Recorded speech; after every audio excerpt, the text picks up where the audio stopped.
परिचय। हे सुमन, क्या तुम इन व्यंजकों का प्रसार करने में मेरी सहायता कर सकती हो? हाँ बिल्कुल, मुझे दिखाओ। जब हम x+1 के वर्ग का विस्तार करते हैं तो हमें प्राप्त होता है x वर्ग प्लस 2x+1, और जब हम x+1 के घन का विस्तार करते हैं तो हमें प्राप्त होता है x घन प्लस 3x वर्ग प्लस 3x+1। ये आसान था। क्या हम x+1⁴ या x+1⁵ का विस्तार कर सकते हैं? हाँ, हम इनका प्रसार भी कर सकते हैं, लेकिन जब हम इन्हें हल करते हैं तो हमें पता है कि यह विधि उबाऊ हो जाती है। इसलिए इन व्यंजकों का प्रसार करने के लिए हम द्विपद प्रमेय का उपयोग करते हैं। द्विपद प्रमेय? ये मैं नया शब्द सुन रहा हूं। इसके बारे में मुझे और बताओ। ठीक है, मैं तुम्हें द्विपद प्रमेय के बारे में विस्तार से बताऊंगी।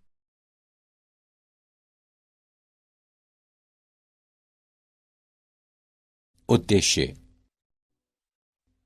इस पाठ के अंत में आप निम्न करने में सक्षम हो जाएंगे: द्विपद गुणांकों को लिखना, पास्कल के त्रिभुज को समझना, किसी धन पूर्णांक n के लिए द्विपद प्रमेय सीखना, द्विपद प्रसार के सामान्य पद को जानना, द्विपद प्रमेय के मध्य मत को लिखना।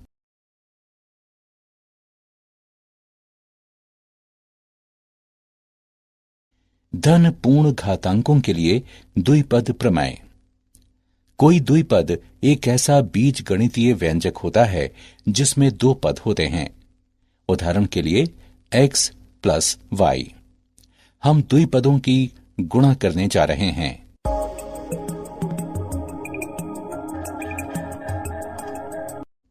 वे संख्याएं जो किसी द्विपद प्रसार में पदों के गुणांकों के रूप में दिखाई देती हैं, द्विपद गुणांक कहलाती हैं। n और k गुणांक वाले द्विपद गुणांक को इस प्रकार लिखा जाता है: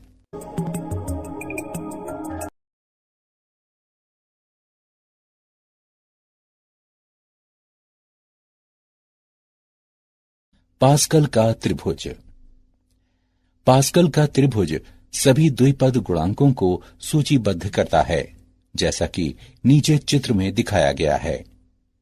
x+1⁵ या केवल 1 के प्रसार में 0वीं पंक्ति गुणांक है।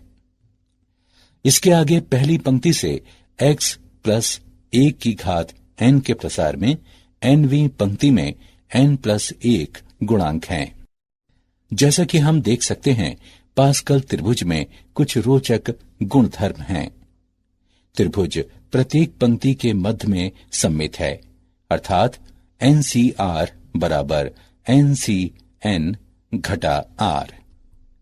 प्रत्येक पंक्ति में सबसे बाईं ओर सबसे दाईं ओर की संख्याओं को छोड़कर प्रत्येक संख्या सीधे इसके ऊपर की दो संख्याओं का योगफल है, अर्थात NCR बराबर NCN घटा 1 R घटा 1 जमा N घटा 1CR। प्रत्येक पंक्ति में पहले संख्याएं 1 से अधिकतम मान तक बढ़ती हैं और फिर वापस 1 तक घटती हैं। दूसरी संख्या और nवीं पंक्ति में अंतिम संख्या n है, अर्थात NC1 बराबर NCN घटा 1 बराबर n।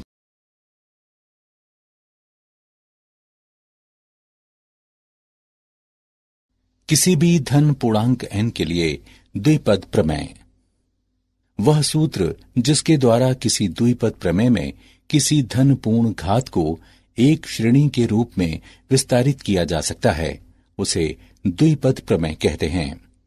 यदि x और a वास्तविक संख्या हों तो अर्थात x जमा a की घात n बराबर योगफल r बराबर से n गुणा NCR गुणा x की घात n घटा r गुणा a की घात r। द्विपद प्रमेय को आगमन द्वारा सिद्ध किया जा सकता है।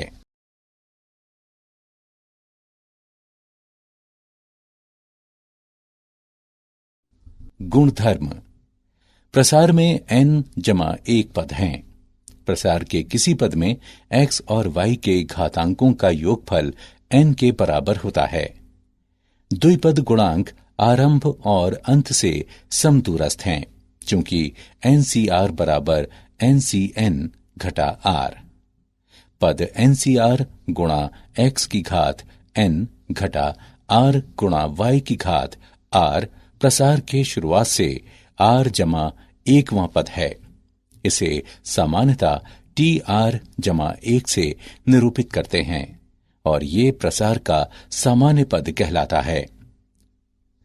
अंत से आरवां पद आरंभ से n घटा R जमा 2वें पद के बराबर है, अर्थात NCN घटा R जमा 1 गुणा x की घात R घटा 1 गुणा y की घात n घटा R जमा 1। x के स्वतंत्र पद में कोई x नहीं है, अतः R का वो मान ज्ञात करें जिसके लिए x का घातांक 0 हो।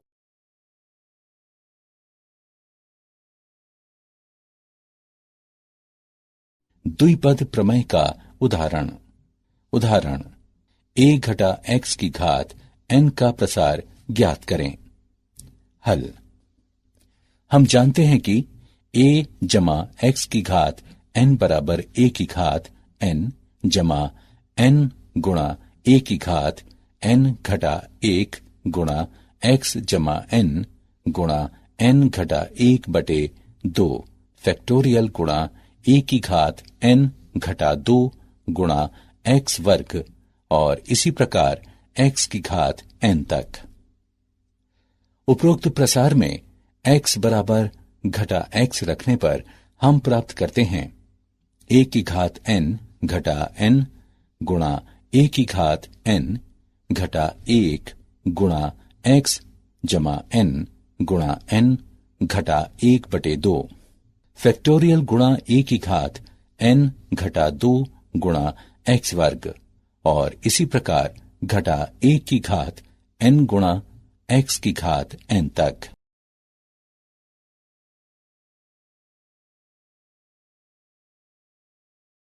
द्विपद प्रसार का सामान्य पद। x जमा a की घात n के प्रसार में r जमा 1वां पद सामान्य पद कहलाता है, जिसे TR जमा 1 से निरूपित किया जाता है। TR जमा 1 बराबर NCR गुणा x की घात n घटा r गुणा a की घात r बराबर NCR। पहले पद की घात n घटा r गुणा दूसरे पद की घात r। उदाहरण x जमा 2y की घात 10 के प्रसार में 5वां पद ज्ञात करें। हल। x जमा 2y की घात 10 के प्रसार में 5वां पद नीचे दिया गया है। 3360 गुणा x की घात 6 गुणा y की घात 4।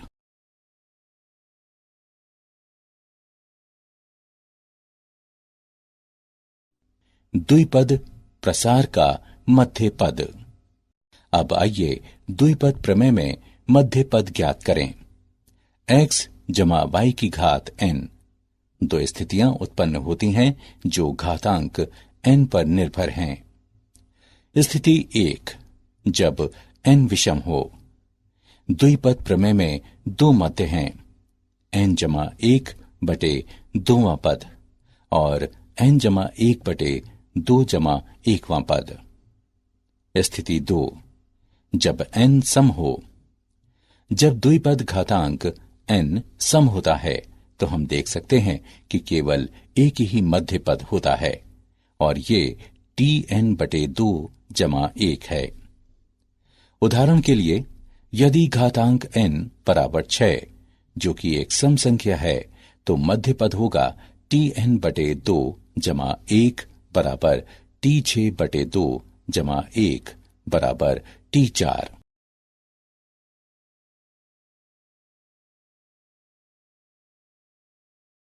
उदाहरण, x वर्ग जमा 3 की घात 6 का प्रसार करें। हमें अपने उत्तर के लिए द्विपद प्रमेय में पदों और घात को लेते हुए शुरू करना होगा। पहला पद x वर्ग है, दूसरा पद 3 है और घात जो कि n है 6 है। इसलिए 0 से 6 तक गिनने पर द्विपद प्रमेय से हमें प्राप्त होता है x वर्ग जमा 3 पूरे की घात 6 बराबर 6 c 0 गुणा x वर्ग की घात 6 गुणा 3 की घात 0 जमा 6c 1 गुणा x वर्ग की घात 5 गुणा 3 की घात 1 जमा 6c 2 गुणा x वर्ग की घात 4 गुणा 3 की घात 2 जमा 6c 3 गुणा x वर्ग की घात 3 गुणा 3 की घात 3 जमा 6 c 4 गुणा x वर्ग की घात 2 गुणा 3 की घात 4 जमा 6c 5 गुणा x वर्ग की घात 1 गुणा 3 की घात 5 जमा 6 c 6 गुणा x वर्ग की घात 0 गुणा 3 की घात 6। इसे सरलीकरण करने पर हमें प्राप्त होता है x की घात 12 जमा 18 गुणा x की घात 10 जमा 135 गुणा x की घात 8 जमा 540 गुणा x की घात 6 जमा 1215 गुणा x की घात 4 जमा 1458 गुणा x की घात 2 जमा 729।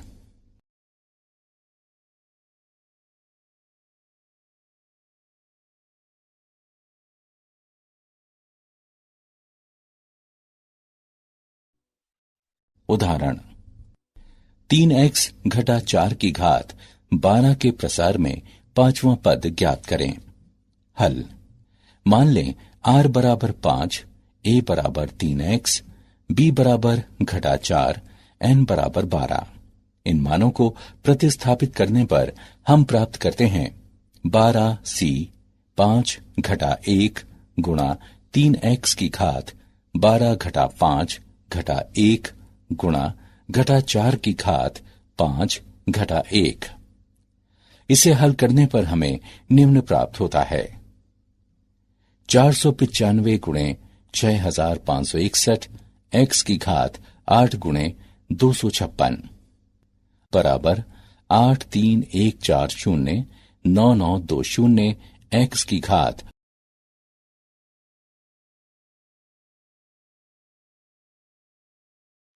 क्या आप जानते हैं पास्कल के त्रिभुज को मूलतः प्राचीन चीन द्वारा विकसित किया गया, लेकिन पास्कल पहला ऐसा व्यक्ति था जिसने इसमें शामिल सभी पैटर्नों के महत्व की खोज की।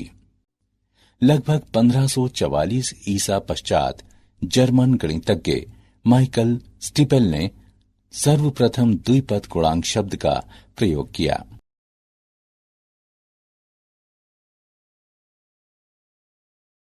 सारांश, आइए हमने जो कुछ सीखा है उसे संक्षेप में दोहराएं। किसी धन पूर्णांक n के लिए एक द्विपद के प्रसार को द्विपद प्रमेय के द्वारा प्रदर्शित किया जाता है, जो है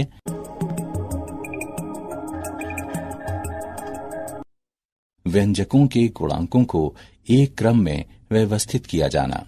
ये क्रम पास्कल का त्रिभुज कहलाता है। प्रसार का सामान्य पद 1 जमा b की घात n है। tr जमा 1 बराबर